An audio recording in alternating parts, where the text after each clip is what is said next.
Assalamualaikum warahmatullahi wabarakatuh.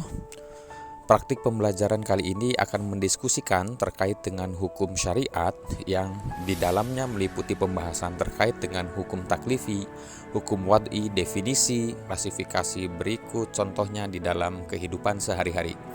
Selamat menyimak. Oke, tujuan pembelajaran hari ini adalah supaya Anda ini semua tahu terkait dengan apa sebetulnya yang membedakan antara hukum syariat. Baik, jadi hukum syariatnya apa sih sebetulnya gitu? Nah, ini menjadi penting. Syafi'i itu jauh lebih modern dibandingkan logikanya siapa? Aristoteles. Dilihat nggak? Ditonton nggak? Apa saya bilang baik? Usul itu seperti apa? Ilustrasinya mengambil buah. Yang ketiga amor dulu ya. Dua. Yang keempat adalah horizontal desisma. Nah, biasanya musmir dulu, tapi di dalam usul fikih kita akan menjelaskan terkait dengan yang ketiga dulu justru. Jadi silakan presentasi, saya berikan kesempatan 10 menit presentasi kelompok 1. Kemudian setelah itu kita akan diskusi lebih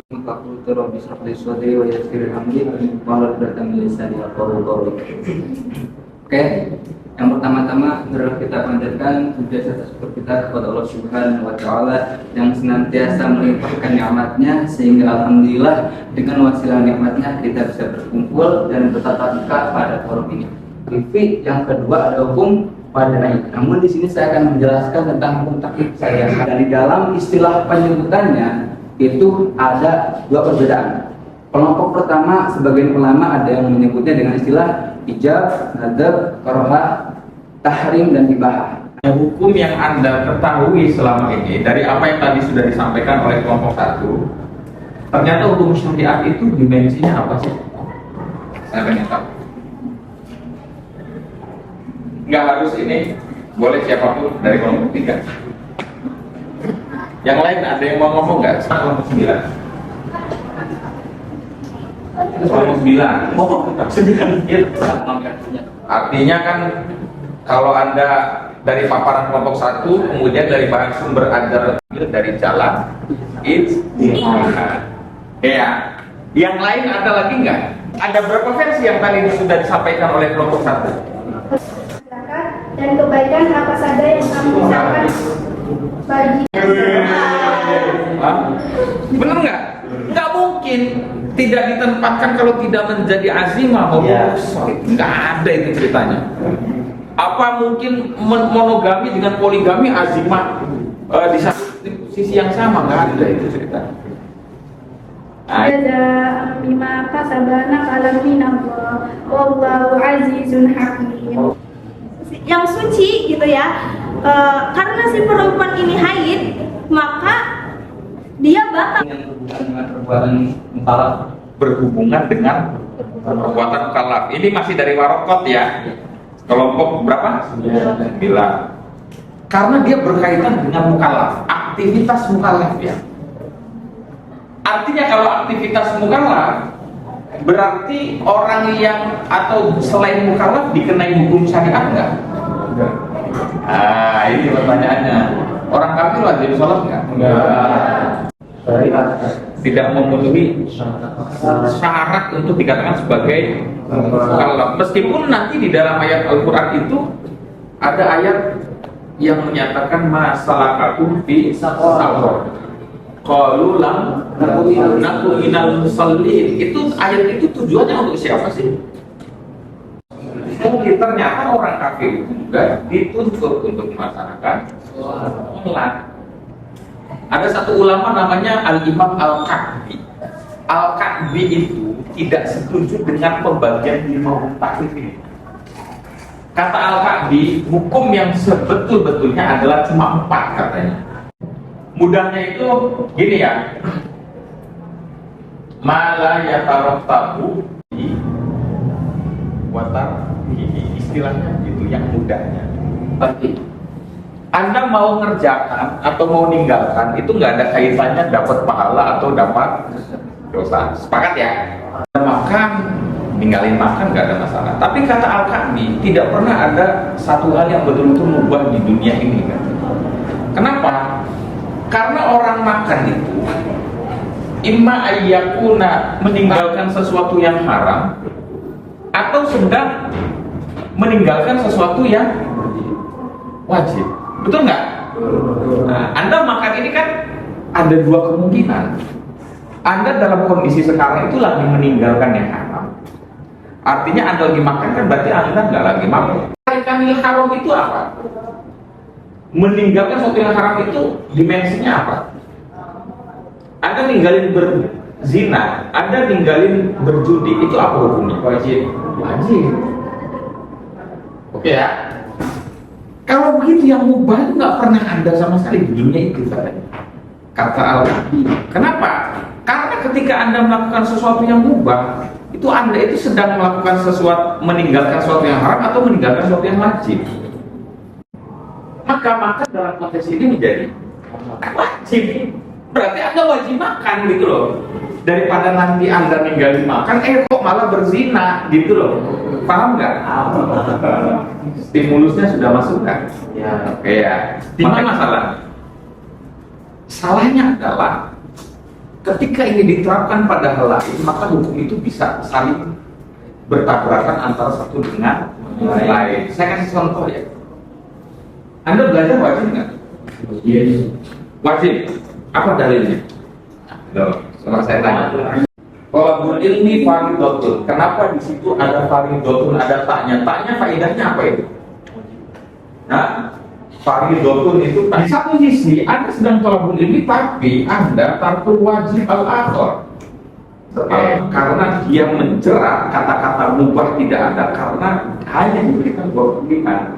Imma ayyakuna tarikan bil wajib, wa imma ayyakuna tarikan bil haram. Karena Anda sholat asar menyebabkan Anda meninggalkan kewajiban lain. Ada orang kecelakaan kok nggak diselamatin? Haram kan begitu ya? Nah, itulah yang menyebabkan logika Al-Nabi itu penuh kontradiksi. Paham ya? Seperti ini ya. Ada nggak yang mau tanya? Silakan. Dari saya bertanya Pak. Pertanyaan, ada berapa macam hubungan fitoh dengan perbuatan bapak? Ada berapa macam hubungan fitoh dengan perbuatan mukallaf? Mau dijawab? Dari mana itu? Dari Sarawak. Coba dibaca. Saya pengen tahu yang nanya yang bisa baca. Kita terjemah. Coba dibaca teks Arabnya. Di sini ada pertanyaan. Enggak, apa itu syaratnya gimana? Teks Arabnya. Ini sebetulnya pertanyaan ini bukan ranah di usul fikih yang akan kita bahas. Karena memang usul fikih itu ada perdebatan kalamnya gitu ya. Karena di usul fikih kalau Anda pernah membuka kitab Al-Mustasfa min Ilmil Usul misalnya, dijelaskan apa sih kriteria baik dan buruk itu.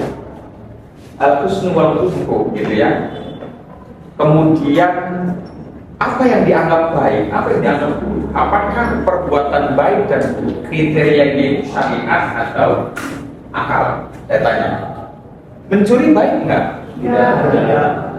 Hah? Tidak. Oke, tidak baik. Kenapa dia tidak baik? Merugikan orang lain. Berarti Anda Mu'tazilah. Dan dua kalau hukum taklifi dimensinya apa? Dimensi. Kalau 4 tadi Al-Kafi itu. Tadi lah nggak ada yang mubah. Oke ya. Sebab matahari masa kaitannya sama taklifi. Kamu kan nggak ada kaitannya dengan terbit sama terbenamnya matahari kan gitu ya. Jadi misalnya ghurubus syamsi sababun li wujubi sholatil maghrib gitu ya. Terbenamnya matahari menjadi sebab bagi wajibnya sholat asar apa isya. Oke, maghrib dong gitu ya. Itu dari kegiatan berkala dan dari kita. Oke, bagus. Maghrib karena surupnya matahari, tenggelamnya matahari. Anda lantas diwajibkan melaksanakan sholat maghrib. Paham ya? Contoh yang tadi apa? Wasariqu wasariqatu faqta'u aydiyahuma. maling. Maling menjadi sebab apa? Dipotongnya tangan. Oke ya. Aduh, ketika musafir berarti ngapain? Rukhsahnya dijamak, berarti jamak atau rukhsah sebagai contoh dari. Jangan tiba-tiba poligami. Terus untuk kita semua ya. Kita sudah tahu bagaimana tadi menyikapi hukum, kemudian diterapkan di dalam kehidupan sehari-hari. Bagaimana nanti yang mubah itu terbagi menjadi kategori Al-Ka'bi. Refleksinya adalah dengan harapannya hukum syariat ini Anda menjadi lebih memahami lagi dimensi kehidupan gitu ya. Jangan mudah menghakimi gitu ya. Dengan cara apa? Dengan cara Anda terjebak pemikirannya Al-Ka'bi tadi itu. Masa gara-gara orang nggak suka daging kambing maka dianggap kafir? Karena turunannya terlalu banyak. Tidak suka daging kambing maka tidak suka sunnah. Tidak suka sunnah maka dia melawan sunnah. Tidak mencontohkan Nabi. Tidak mengikuti sunnah Nabi berarti dia laisa minni. Kalau laisa minni selain orang Islam siapa lagi kalau gitu? Masa gara-gara tidak makan daging kambing maka dia menjadi kafir? Nah itulah, jangan terjebak itu. Kita berikan aplaus sekali lagi untuk kita semua karena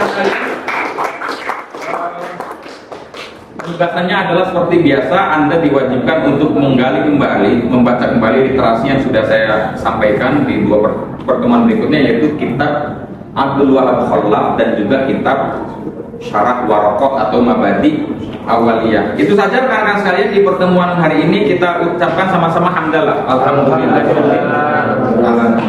Kita ucapkan terima kasih juga kelompok 1 yang sudah presentasi dengan sangat baik hari ini. Kelompok 2 juga terima kasih. Nanti disiapkan kelompok 2 ya pertemuan berikutnya.